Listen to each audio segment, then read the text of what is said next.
Hi, everybody. Great to have you with us on Big Game Bound. We'll get you ready for Week 2 in the NFL. I'm Jack Tolles, and here's what we've got in store for you. Our playbook shows that Jarrett Payton joins us to break down Week 1. Which teams impressed? Which teams is he concerned about? We'll also check in with our correspondents from Las Vegas, Indianapolis, Cleveland, and Buffalo. And our big guest this week is 10-year NFL veteran offensive lineman Jarrett Veldheer, who's ready to field calls from contenders if they need a tackle. We'll start with the insights of Jarrett Payton. He joins us from Chicago. Jarrett, which team impressed you the most in Week 1? Man, you know what, Jack, there's a lot of different teams. And when you look around the league, and I was just looking and talking about how the product of football was a lot better than I thought it would be. But one team that's jumped out to me, and you're probably going to go, huh? Was the New Orleans Saints. You look at going up against the Bucs and everybody talking about Tom Brady and this Bucs offense and how good they could be. But to see something that little sprinkled in that was a little bit different for me is that not only on offense, but the defense. We know the Superdome is normally known for how loud it can be for that defense to be able to have success. With no fans in the stands, they showed that they could be a force to be reckoned with. And just watching offensively and defensively, I was just surprised how good they were. The other team that surprised me as well was a team that's in NFC North, and that is the Green Bay Packers. Aaron Rodgers is on a mission, and I thought they would maybe take a step back, not getting the many offensive weapons that he needed, but he still shows that he is the guy to be reckoned with, especially here in the NFC North. Yeah, they made that Minnesota defense look pretty pedestrian, didn't they? Which team raised the most red flags? Is Minnesota one of them? Minnesota is one of them, just because I thought defensively and offensively they would be a more balanced team, and they definitely are one that raised a red flag. But another team, and you know with this team, it's Cleveland Browns, man. A year ago, there was a lot of talk about this Cleveland Browns team and all the weapons that they have, and that Baker Mayfield was going to take the next step. Listen, I give credit to Baker Mayfield this offseason, not saying a lot, saying all the right things, but still, he's got to be that guy that can lead that organization. And they have too many skill position players, good players, to be able to not take advantage of their opportunity. They have to figure out a way. Even though they went up against Baltimore, which is a really good team on both sides of the ball, they still need to figure this thing out because they have too many offensive weapons and they don't want to waste it. Headlines coming out of Washington have not been good for the football club, but they won one for Ron Rivera in his debut. He's battling cancer, had an IV at halftime, and a game ball afterward. How much of an impact will he make on that franchise? I think it's going to be huge. And Jack, you know, we had a chance to sit down with Coach Rivera at the Super Bowl in Miami, and you know what he means to me. He is a man's man. He's a player's coach. He's a man of faith and a man of honor. And so what he's going to be able to do to transform that team in Washington, I think is going to be special, because when you have a leader that people can get behind, and if guys weren't on, you know, already checked in and locked in, they're locked in now because they see him battling through what he's battling through and knowing that, listen, if our coach can do it, we can do it. And I think there are probably going to be some special things that happen out of Washington, especially like you said, with all the bad news. Having a guy like Coach Rivera, he can reverse all those things. How much were fans missed this weekend? I think it was huge. I mean, just for the fans sitting at home and listening to it on TV, you know, everybody was hearing that crowd noise piped in, but talking to a lot of the beat writers, especially here in Chicago, that were in Detroit, they said it was just so different. Not hearing the fans in the stands and how quiet it was, it's got to be an adjustment for a lot of these players. They're so used to playing a lot of ball with all these fans. I think the last time probably they didn't have this many fans was back when they were in the Pop Warner days. But I think it's going to have an effect on, especially down the line, as we see teams, you know, going for playoff pushes. It's going to be different because we know defensively that crowd noise that's pumped in from those fans, it really juices up a defense. And I think we're going to see a little bit of a change as the season goes on. Strangely, though, it might work in somebody's favor. And in this, I'm thinking Mitch Trubisky, because if that game was in Chicago and there were fans in the stands, I'm not sure he's in there in the fourth quarter. What did you see from Trubisky, and maybe what's the biggest red flag for the Lions in what happened in that game? Well, definitely for Trubisky early on, this is what, you know, Bears fans saw and people that cover this team back in 2019.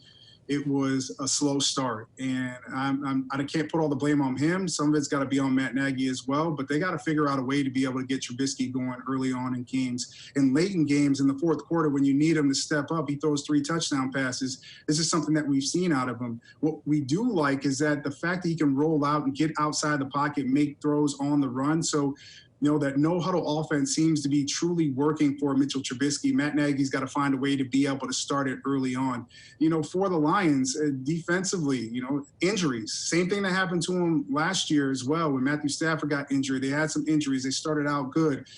They had occurred a bunch of injuries. And so now you have to figure out a way to be able to get a balance of that. Adrian Peterson looked like the Adrian Peterson of old. Mm-hmm. They have a running game, even with DeAndre Swift. They have to figure out a way to get more balance, and their defense has to find ways to get pressure on the quarterback. If they can do that, I think it's going to be okay for them. Definitely it's going to be hard in a good NFC North, but got to see where Minnesota's going to be with LN. Right now, it seems like the Green Bay Packers are on top of the NFC North. For the second straight week, a brand new stadium opens without fans, and this one really stings because it's the Raiders' first game in Las Vegas. Chris Matthews covers the Raiders for KLAS TV. Chris, the world knows Vegas knows how to throw a party. What would have this looked like without COVID? Oh, this party would have been unbelievable in Las Vegas, and thank you once again for having me on. This city would be absolutely lit. Every major casino up and down the Strip would have had its own big tailgate party. You'd have parties along the Strip. You know how the Raider Nation, they dress up and they have those costumes and the carnival atmosphere. You'd have had that up and down the Strip on a Monday. This place would have been crazy. It's interesting because each casino likes to have its own party. So Raider Nation would have been at Caesars, at MGM, over there at the Tropicana. Up and down the Strip, there would have been all sorts of big parties, all making their way to Allegiant Stadium. For the lucky fans who could get in, those who could not get in would be celebrating in some big ballroom at one of these casinos, enjoying the game there. So a Monday night, a season home opener for the Raiders would have been absolutely terrific. The place would have been going nuts. It would have been tailgate parties all over the Strip and really out in the suburbs also where the parking would have been. It would have been a fun day. Unfortunately, it's not going to happen, but next year it will. Well, I know you've been inside Allegiant Stadium. What are your impressions? How beautiful is this place? You know, they left no stone unturned when you talk about what they did at Allegiant Stadium, a $2 billion facility. It took about 3.5 years from beginning to end to complete this thing. It is nice, all silver and black inside. They got great big LED scoreboards. One on the south end is gigantic, takes up the whole corner of the end zone, and they have 2 on the north side that are big. But what's really impressive, I think it's going to be the picture of all the selfies and all the social media sites is going to be this 85-foot Al Davis torch that they have on the north side. And beyond the torch, they have these gigantic doors that are going to open where you can look out and see the fabulous Las Vegas Strip. So that'll really be a picture that people will take home and save. It's that great big Al Davis torch. It's silver, one of the biggest torches you'll ever see, and it's going to be really neat to see that thing with the now we haven't seen it yet, but they have some sort of kind of a 3D flame that's going to be lit throughout the course of the game. It will be lit. Just win, baby. Some old school football from the Raiders in Week 1. Josh Jacobs featured back, 3 rushing touchdowns, including the game winner late in the fourth quarter. How much does Gruden like him?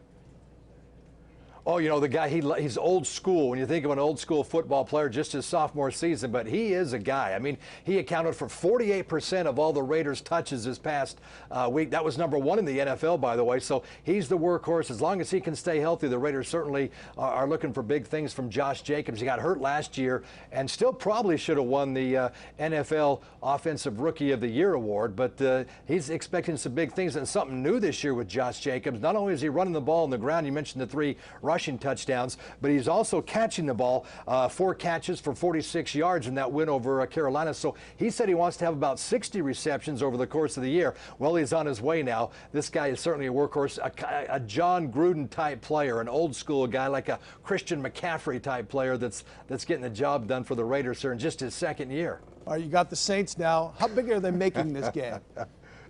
Well, right now it's a 5.5 for the Saints.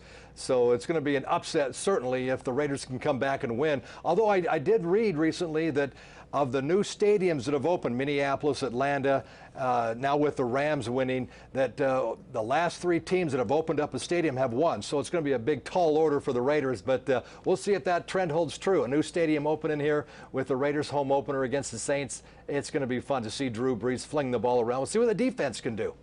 We are off to Indianapolis now, where Chris Hagan covers the Colts. And he also does some stand-up comedy, so be prepared to be entertained. Chris, what happened to the Colts in Week 1? Well, Jack, they were not entertaining and they were not funny at all. Another season opening loss. They haven't won a season opener since 2013. They haven't won a season opener on the road since 2006. So disappointing, but not unusual for the Colts. And let's face it, they left a lot of points on the field. They went for it on 4th and 1 inside the 5 early in the game. Could have gone up 10-0 with a field goal. Tried to get greedy perhaps. Didn't get any points. They had a 30-yard field goal that went off the upright. A rookie kicker, that's to be expected sometimes. But a lot of points left on the field. The Colts come back here to Indy with an L. Phillip Rivers, big passing numbers, but 2 interceptions. Is he the quarterback to lead this team to a division title? Well, the Colts were hoping they got the version of Phillip Rivers from 2018 when he put up huge numbers, looked like maybe an MVP, and not the 2019 Phillip Rivers that was throwing more picks than TDs. Unfortunately, that's what they saw Sunday. Twice in the 4th quarter, Rivers gets the ball with a chance to go down there and either take the lead or tie the game. Twice, he comes up short with no points. Now, you could put the blame on some of the receivers, T.Y. Hilton in particular. 2 massive drops on that final drive that could have led to a game-tying touchdown. But at the end of the day, it comes down to wins and losses for a quarterback. They gave Rivers $25 million to come here and be the man, and yet here they are again, 0-1 to start the season. Yeah, and Hilton's got to be a go-to guy. Marlon Mack suffers the Achilles injury. How big of a hit is that to the offense? Well, it's a big hit to Marlon Mack's checking account. This is a contract year for him, looking to go out there and put up the big numbers and earn a fat new contract here with the Colts. He was coming off a 1,000-yard season. They said this is as good as he's looked in his career here with the Colts in his 4th season. But now that season ends with not even a half of football being played. That's big for him individually, big for the offense. But let's be honest, the cupboard is not bare in the backfield for the horseshoe. They had Nyheim Hines, who's an explosive player, made big plays last season, had 2 touchdowns in that loss to the Jaguars. And you throw in the rookie, Jonathan Taylor out of Wisconsin, a record-breaking back, Mr. Electricity. And he had some big plays in that loss Sunday. Almost took a little swing pass to the house, had almost 90 yards in total offense, both running the ball and catching it out of the backfield. He will be the go-to guy now. He will be the starter. Nyheim Hines will still be the change of pace guy. So now a lot on the shoulders of that rookie running back. But the Colts, let's face it, they thought very highly of him. Despite having Marlon Mack, a 1,000-yard rusher, they went out and took Taylor in the 2nd round of the draft. A lot expected of him, and now we'll get to see firsthand right out of the gate in his 2nd game of the season, he'll be a starter in the NFL. Do the Colts bounce back?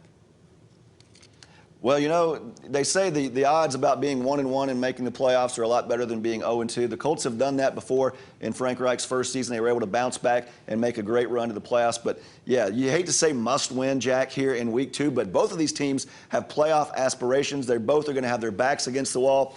You don't have the home field advantage, really. Only 2,500 fans will be in Lucas Oil Stadium. But I think the Colts make some necessary adjustments. I think they take the points when they can get them. The rookie kicker, Rodrigo Blankenship, he has those first-game jitters perhaps out of the way. And I think you'll see a much more polished Phillip Rivers. Remember, no preseason games this year. Usually you hate to see those, but for a team having a brand-new quarterback, you probably could have used 1 or 2 of those to kick the rust off and maybe get some chemistry going. You got 1 game under the belt. We'll give them a mulligan. I think the Colts come out and take care of business in a close one against the Vikings. Well, another team that got off to a rough start was Cleveland. The Browns got throttled by the Ravens. John Telich has been covering the Browns since the days of Brian Sept. He joins us from Cleveland. John, was that game more of a testimony of how good the Ravens are or how far the Browns have to go? There were so few bright spots in this game for the Browns. I'm going to chalk it up to, Jack, the fact that the Baltimore Ravens are one of the top 3 or 4 teams in the NFL, and the Browns have a long, long way to go. There was one drive in this game for the Browns where they mixed it up nicely and were very successful at moving the football. But then on the other side of the coin, they allow the Ravens and Lamar Jackson to go 99 yards for a score. So the Browns are not where they should be, but boy, that is the worst kind of draw to have. Week 1 on the road, playing a 14-2 team with the MVP of the NFL running the whole show. Yeah, year 3 of rookie deals are kind of make or break time, especially for quarterbacks. Does this team believe in Baker Mayfield?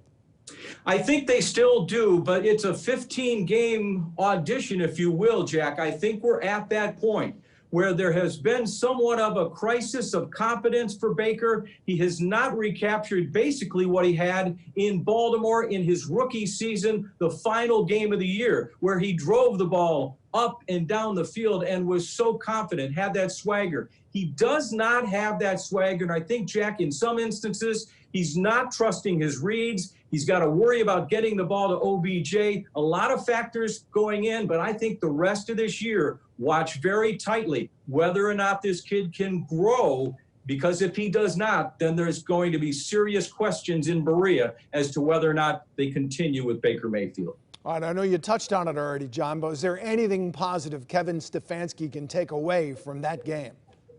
Well, the situation in terms of penalties, way down from what they had in the opener a year ago with Freddie Kitchens. The worst thing he did was trying to have that fake punt. That was absolutely a disaster. But he had one great drive offensively where he put the ball in the playmakers that they have. They've got an outstanding offense when you just look at them on paper. Got the ball to Chubb, to Hunt, got the ball to Landry. They moved the ball down the field. So Kevin Stefanski has to look into this game and say, when I'm using the weapons that this team has to the best of their ability, I think we can be successful, and I think that's the mindset he has to take into the game this week. All right, short turnaround for the game against the Bengals. Bengals this week, Washington next.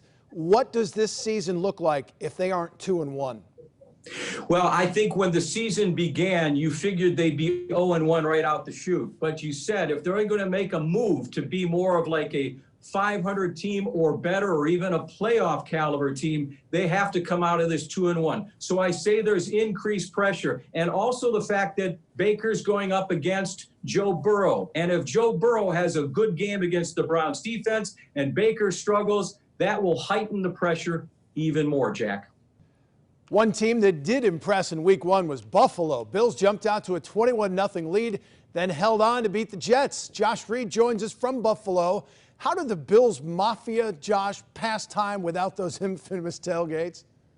Well, there was no broken or injured folding tables and chairs in the making of the week 1 win. Don't get me wrong, though. Bills Mafia found a way to get together in their own small little parties and groups. We had a chance to see some pictures online and social media. It was strange, though, being at Bills Stadium on Sunday. You know, the home crowd is such a big part of that atmosphere here in Buffalo. I would argue there are no fans like Buffalo Bills fans, and I know that a lot of NFL teams think that they have the best fan base, but I'll put the Bills up against anybody, Bills fans up against anybody. And it was odd having an empty stadium for week 1. Yeah, I know they get pretty lathered up. 3 consecutive touchdown drives in the first half. Has Josh Allen made a believer out of you? Yeah, you know what? I think Sunday what we saw was good Josh Allen and bad Josh Allen. And what that does then is it creates arguments for both sides. You know, the people who love Josh Allen will say he threw for over 300 yards. He ran for a touchdown. He threw for 2 touchdowns. He was in command of the game. Josh Allen, Sam Darnold, right? I mean, that's the people who like Josh Allen. The people who dislike Josh Allen are always going to find the flaws, and there were some of those. He fumbled the ball twice. He underthrew Cole Beasley on a deep route. He had trouble throwing the deep ball last season. He missed a wide open John Brown in the back of the end zone.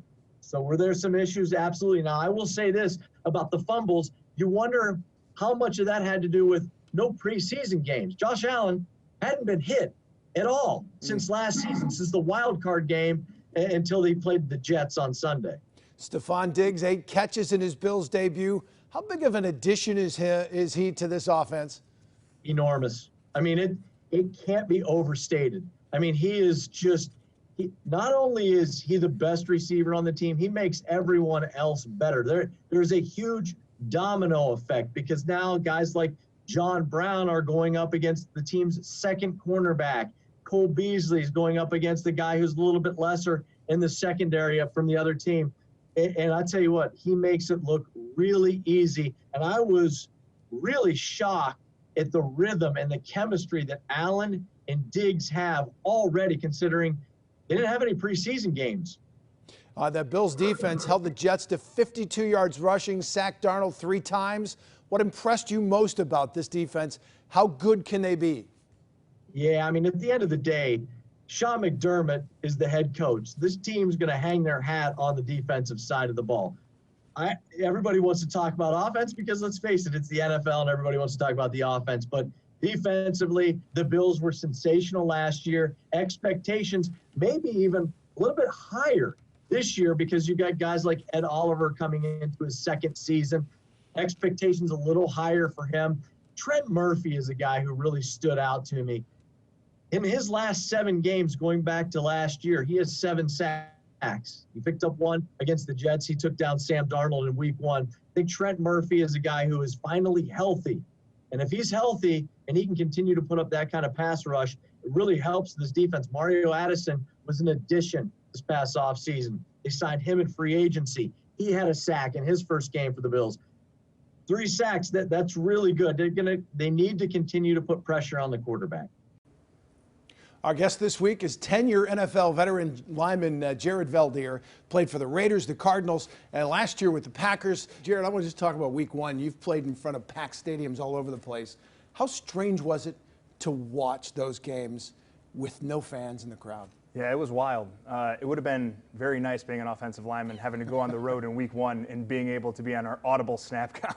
So there would be no complaints there. But yeah, it would be weird. I mean, you'd definitely have to kind of manufacture the energy, especially through the game. What's the biggest difference when you're playing a game and you can hear everything? You know, is there an advantage to one side or the other? Absolutely. I think it takes that home field advantage out completely for the team. Even if, you know, I think they're at 70 decibels, I think is what they're allowing teams to pump in the stadium.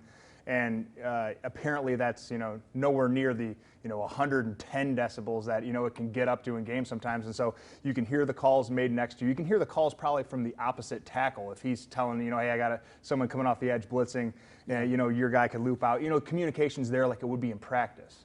And so it's nice. You don't have that extra element of noise where, it just makes everything compute a little faster. It's able to kind of slow down mentally and you can play with that element of stress out of the game.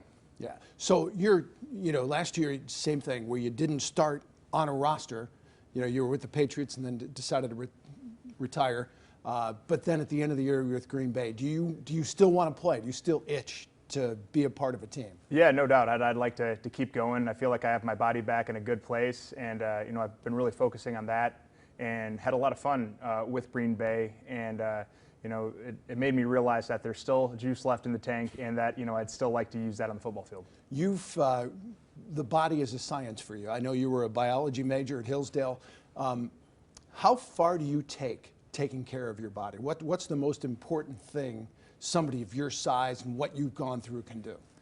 Man, I think for me, my 2 biggest things are sleep and what I'm eating. I know it's, kind of the fundamental basics there, but and if I had to narrow it down, I'd say sleep. Like, sleep is number 1. Because for me at least, if I'm getting a bad night's sleep, it's very hard to control what I'm eating that next day. My willpower's not the same. I feel worse. It's like, whatever's in the fridge to make me feel better, I'm going to eat. But if I'm well rested, I feel like I can attack the day. I feel like I can say no to certain things. I can be on top of it. And really, that's like my biggest performance enhancer is just proper sleep. And you're putting out health and wellness videos now.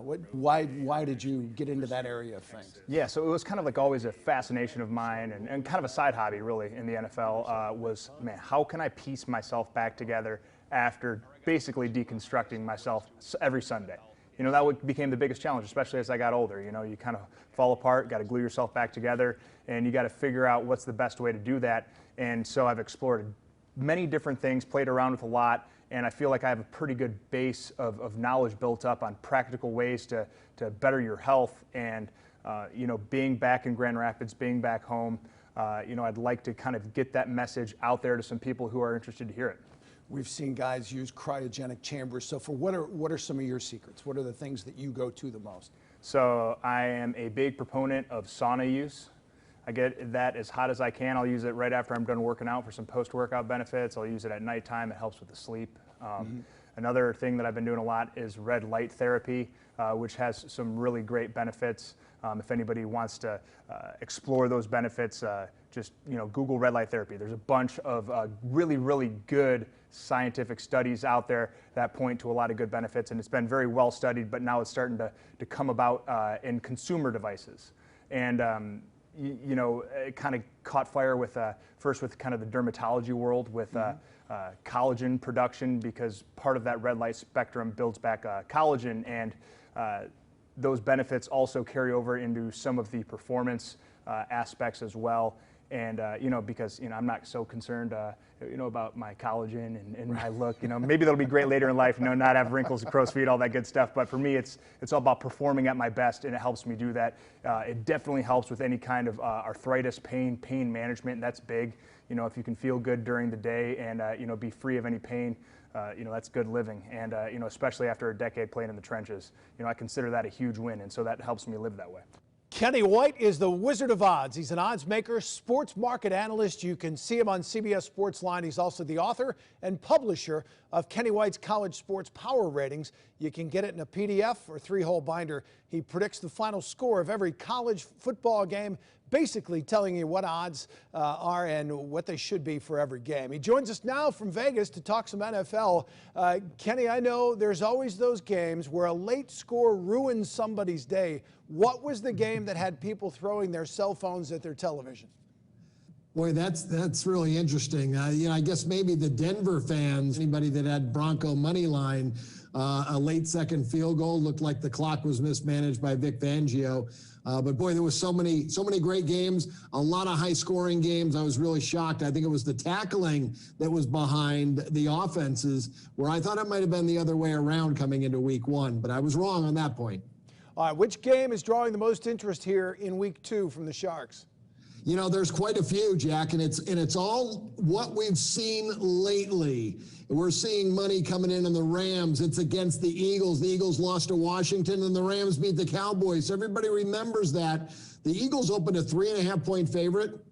The Rams are now a point favorite. The Steelers, everybody liked the way Big Ben looked. They opened 5. They are up to 7.5. And another team really surprising. This might be a surprise one. The Atlanta Falcons, who lost and didn't play well.